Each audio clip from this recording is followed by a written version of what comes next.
Advance Excel के formula session में आप लोग का स्वागत है। आज हम लोग फॉर्मूलाज करेंगे। सबसे पहले एज कैलकुलेशन का फॉर्मूला स्टार्ट कर रहे हैं। तो यहाँ पे सबसे पहले डेट हम लिख लेते हैं। तो मैं यहाँ पे डेट ऑफ बर्थ लिखता हूँ 25 फेब 1992 मेरा डेट ऑफ बर्थ लिख दिया। अब ये फॉर्मूला काम कैसे करता है, तो बाजू में यहाँ पे फॉर्मूला मैंने लिखा हुआ है और मैं यहाँ पे आपको टाइप करके बता रहा हूँ कि फॉर्मूला यूज़ कैसे करना है। Is equal to dated if bracket open, यहाँ पे स्टार्ट डेट लो। स्टार्ट डेट में हमेशा ध्यान रखना कि आपके कंप्यूटर में जो यहाँ पे फॉर्मेट होता है आप उसी फॉर्मेट में लिखो। तो यहाँ पे ओके मेरे इसमें ये फॉर्मेट अलग है because of Windows 10, but normally जब आप डेट डालते हो, सर मुझे नहीं पता आप डेट कैसे डालते हो, तो यहाँ पे इज इक्वल टू टूडे लिखो, ब्रैकेट ओपन क्लोज करो। तो ये देखो इसने क्या किया, आज 10 तारीख है, जनवरी का महीना है, 2022 ईयर है।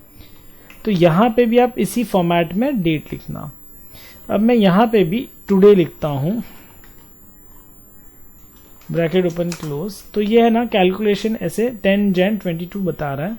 मैं F2 एडिट में जाऊँगा तो नहीं बताएगा, तो ये सेल में बता रहा है। अब मैं क्या करता हूँ, यहाँ पे 10 जन 2021 आज से एक साल पहले का डेट डाला है। अब मैं यहाँ पे ईयर कैलकुलेशन में जाता हूँ। Is equal to dated if bracket open start date comma today, आज की डेट ब्रैकेट ओपन क्लोज, फिर कॉमा डबल इन्वर्टेड में क्या कैलकुलेशन करना है, मुझे ईयर कैलकुलेट करना है, एंटर। तो देखो एक साल कंप्लीट हो गया, एक साल बता रहा है। सो नेक्स्ट फॉर्मूला है is equal to dated if bracket open, ये हमको कैलकुलेट करना है इस डेट के ऊपर कितने महीने हुए हैं। तो अगर मैं यहाँ पे today bracket open close double inverted में YM मतलब ईयर्स के बाद के महीने बताने हैं, तो ये 0 बता रहा है। लेकिन अगर मैं सिर्फ मंथ लिखूँ तो 12 महीने होते हैं, तो 12 महीने एक साल ऊपर पहले ही ले लिया है, तो यहाँ पे बैलेंस दिखाना है मुझे, तो YM लिखते हैं। अब ये नहीं बताएगा गाइस, तो हम लोग को यहाँ पे 01 के बदले चलो 01 रखता हूँ, लेकिन मैं यहाँ पे 20 डाल देता हूँ और 1 के बदले 10 लिख लेता हूँ। तो 10 अक्टूबर 22 है, तो एक साल और 3 महीने हो गए हैं। फिर is equal to dated if bracket open start date comma today मतलब आज की डेट ले ली, bracket open close comma double inverted MD मतलब मंथ के बाद के डेज कितने, सिर्फ दिन काउंट करने हैं। तो 15 महीने के कितने दिन होते हैं, 457। और अगर MD लिखोगे तो मंथ के बाद के डेज है 0, बिकॉज एग्जैक्टली 10 तारीख है इसके लिए। अब यहाँ पे डेट चेंज करता हूँ, यहाँ पे 10 तारीख के बदले 15 तारीख लेता हूँ। तो ये देखो इसने डेट चेंज 2 महीना 26 दिनों पर के 4 दिन मैंने उड़ा दिए इसके लिए। इस पूरे फॉर्मूला को गाइस हम लोग है ना एक साथ यूज कर सकते हैं। Is equal two days sorry it's dated if bracket open. अरे सर आपने फॉर्मूला चालू कर दिया, फॉर्मूला पहले नहीं चाहिए मुझे, तो पहले ऐसा चाहिए मेरी एज ये है, तो वो कैसे करेंगे। तो उसके लिए कुछ नहीं, is equal to double inverted, यहाँ पे आप लिख लो age is double inverted close. खाली एक है यहाँ पे स्पेस देना और यहाँ पे है ना एंड सिंबल डालेंगे, क्योंकि ज्वाइंट करना है ना दो अलग अलग फॉर्मूलाज को। तो एंड ब्रैकेट ओपन, फिर यहाँ पे हम लोग ले लेते हैं वापस से स्टार्टिंग डेट, फिर comma today bracket open bracket close comma double inverted में Y लिखते ईयर्स कैलकुलेशन के लिए, ब्रैकेट क्लोज कर दिया। अब मुझे यहाँ पे ईयर्स ओल्ड भी लिखना है, तो वापस से एंड डालेंगे, double inverted space years old double inverted enter. तो एज इज 1 ईयर ओल्ड। अब यहाँ पे मैं वापस से डेट ऑफ चेंज करता हूँ, तो देखो एज इज 29 ईयर्स ओल्ड। अब इसके बाद आगे का मेरे को मंथ भी लगाना है, तो वापस एंड का सिंबल हम लोग लगाते हैं, डेटेड इफ ब्रैकेट ओपन फिर C8 comma today bracket open close comma double inverted month YM double inverted close bracket close, फिर वापस से and double inverted space months. Double inverted close enter. तो देखो आ गया guys, age is 29 years old 10 months and symbol नहीं डाला है, तो यहाँ पे डाल सकते हैं। यहाँ पे ईयर्स ओल्ड और ओल्ड के बाद 10 मंथ्स आना चाहिए एंड फिर आना चाहिए, तो मंथ के पहले यहाँ पे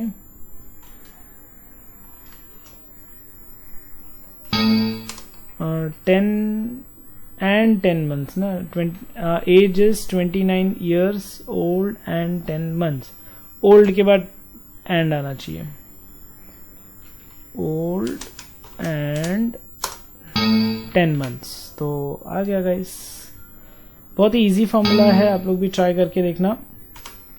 नेक्स्ट फॉर्मूला गाइस है यहाँ पे एंड है ना, हमेशा दो अलग अलग फॉर्मूला के साथ यूज कर सकते हो, जैसे कि इफ के साथ ज़्यादा यूज होता है। पहले हम लोग फंक्शन समझते हैं, is equal to if bracket is equal to and bracket open, logic test 100 is more than D4, क्या 150 से ज़्यादा है, ब्रैकेट क्लोज, एक ही लॉजिक बताया था ट्रू।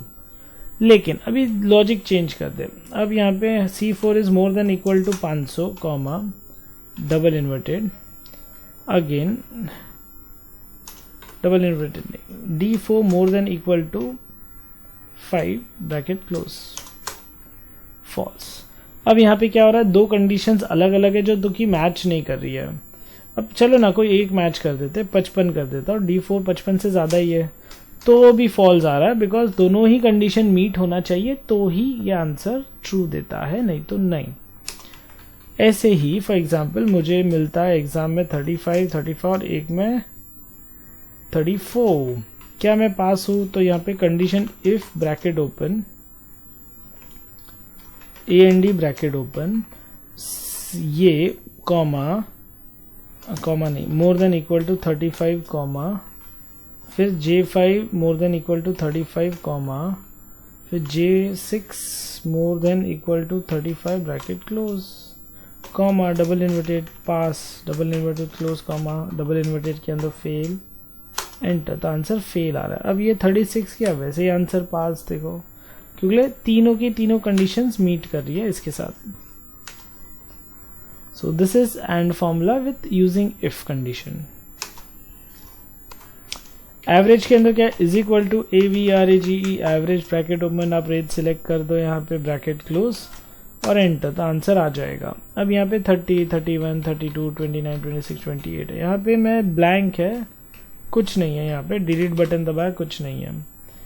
अब यहाँ पे मैं 0 डालता हूँ, तो आप लोग के पॉइंट ऑफ व्यू से क्या लगता है, आंसर चेंज होगा कि नहीं होगा? यस, आंसर चेंज होगा, वेरी गुड। सो 0 किया तो आंसर एवरेज और गिर गया, बिकॉज यू नो अब कंडीशंस बहुत ऊपर है और लो कंडीशन भी बहुत नीचे है, तो एवरेज बीच का वैल्यू निकाल के देता है, तो 25 is the average. Okay, so next question है, फॉर्मूला है कॉनकैटिनेट। कॉनकैटिनेट गाइस है ना, फॉर एग्जांपल यहाँ पे निखिल जैन लिखा, अब मैं यहाँ पे इज इक्वल टू कॉनकैटिनेट लिखता हूँ, स्पेलिंग, इसकी स्पेलिंग भारी है, C4 comma D4 bracket close, दो सेल में मैंने नाम लिख लिया निखिल और एक में जैन लिख दिया, इसने मर्ज करके दे दिया। अब बोलोगे सर अभी यहाँ पे मैं लिखता हूँ श्रीराम, यहाँ पे लिखता हूँ शाह। अब is equal to concatenate bracket open, ये कॉमा देता हूँ डबल इन्वर्टेड के अंदर, वापस से कॉमा डबल इन्वर्टेड, फिर यहाँ पे C8 कॉमा देके D8 sorry bracket close, enter. तो देखो श्रीराम कॉमा शाह ऐसा लिखी। अब यहाँ पे मैं इतिशा पटेल लिखता हूँ, is equal to concatenate bracket open text 1 comma double inverted में स्पेस देता हूँ, डबल इन्वर्टेड कॉमा, फिर यहाँ पे पटेल ब्रैकेट क्लोज, एंटर। तो इतिशा पटेल ऐसे आ गया। So this is the reason कि यू नो कॉनकैटिनेट दो अलग अलग टेक्स्ट को जब मर्ज कर देता है, जो यू नो आप जब Google form exam forms fill कराते हो जहाँ पे फर्स्ट नेम अलग होता है, लास्ट नेम अलग होता है, मिडिल नेम अलग होता है, तो concatenate helps you to merge. मैंने यहाँ पे लिखा अप टू 30 पीसेस, बट आज की डेट में नए वर्जन में 30 पीस नहीं, आप लाइक पूरी रोज मर्ज कर सकते हो, कोई लिमिटेशंस नहीं है। So guys next is convert. Convert is very interesting formula कि हम किसी भी चीज़ को दूसरे यूनिट में कन्वर्ट कर सकते हैं। जैसे मैं अगर आपको बोलूँ कि 1000 ग्राम कितना होता है, तो वो 1 किलो भी होता है, 1000 ग्राम भी होता है। यही कन्वर्जन यहाँ पे हमारे पास है। Is equal to convert bracket open, number आप सिलेक्ट करो 50 कॉमा, फिर यहाँ पे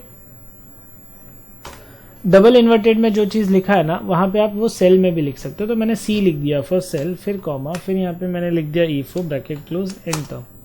तो ये सी है सेल्सियस और एफ है फ़ारेनहाइट्स। तो अगर अपने यहाँ पे 50 डिग्री 45 डिग्री का टेम्परेचर हो तो फ़ारेनहाइट्स में वो हो जाता है 113।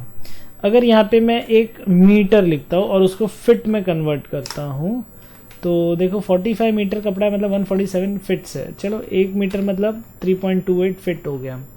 अच्छा 10 मीटर हो गया तो वो 32 फिट हो गया। सेम अगर मेरे पास मेरा हाइट फिट में मैं लिखता हूँ 5.5 हाइट है, फिट में है तो मीटर में कन्वर्ट करना है, तो मीटर में वो 1.67 मीटर्स होता है। Okay, very easy, very interesting.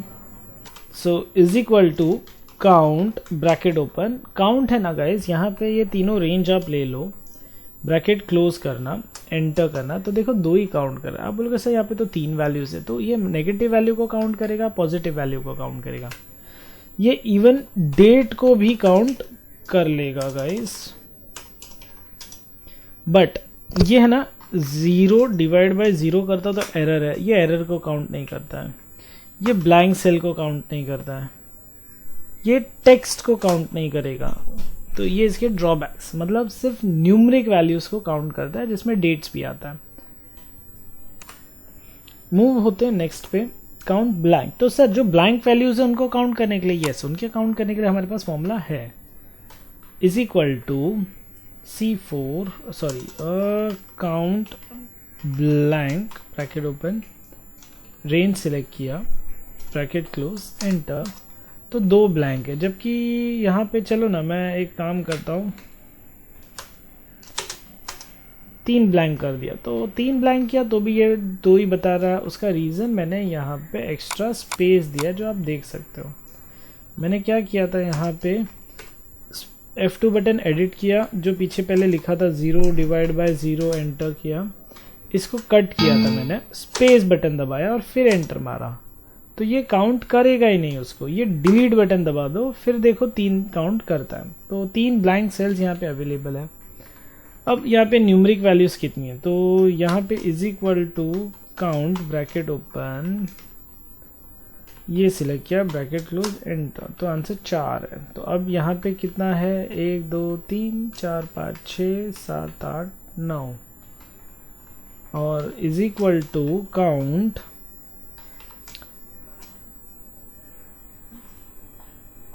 Okay मुझे सारे सेल्स अगर काउंट करने हैं तो गाइस वो फॉर्मूला आगे बताऊंगा, इसमें नहीं खोल सकता मैं।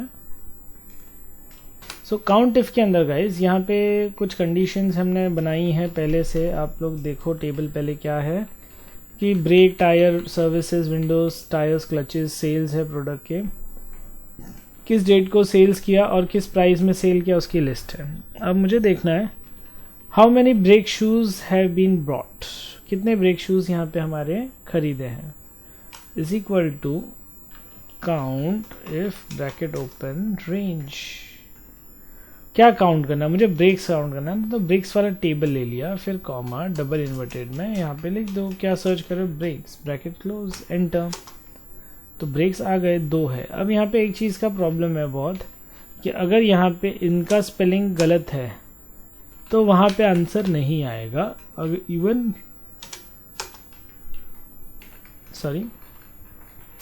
मैंने 2 जगह ब्रेक का स्पेलिंग अलग अलग लिखा तो वो एक ही काउंट कर रहा है। अब यहाँ पे स्पेलिंग करेक्ट करो फिर एंटर करें तो देखो ओके 0 हो गया। उसका रीज़न क्योंकि लिए मैंने फॉर्मूला के अंदर स्पेस भी दिया था, निकाल दिया, अब 2 आ गया फिर से वापस। Is equal to count if bracket open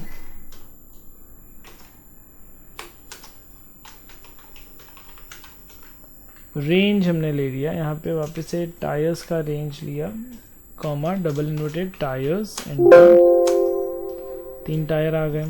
फिर is equal to count if bracket open range ले लिया मैंने यहाँ पे, कॉमा डबल इन्वर्टेड यहाँ पे मोर देन इक्वल टू 100 लिया। अच्छा अभी आंसर आएगा कि नहीं आएगा? नहीं आएगा। क्यों नहीं आएगा?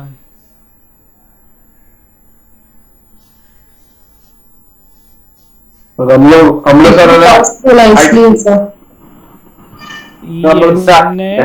वेरी गुड, हमने है ना आइटम सिलेक्ट किया, वहां पे कॉस्ट सिलेक्ट होना चाहिए। तो सी के बदले यहाँ पे ई और एक सेकेंड यहाँ पे भी सी के बदले ई एंटर। तो गाइस आ गया आंसर इज इक्वल टू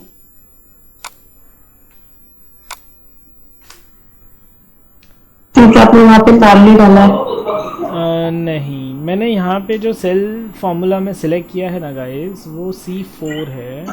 अगर मैं यहाँ पे E4 से E12 के अंदर E18 को सर्च करूँ दैट इज मोर देन 500 तो हो जाता है वापस से गाइस। यहाँ पे हाँ वापस से बता रहा हूँ, एक ही मिनट।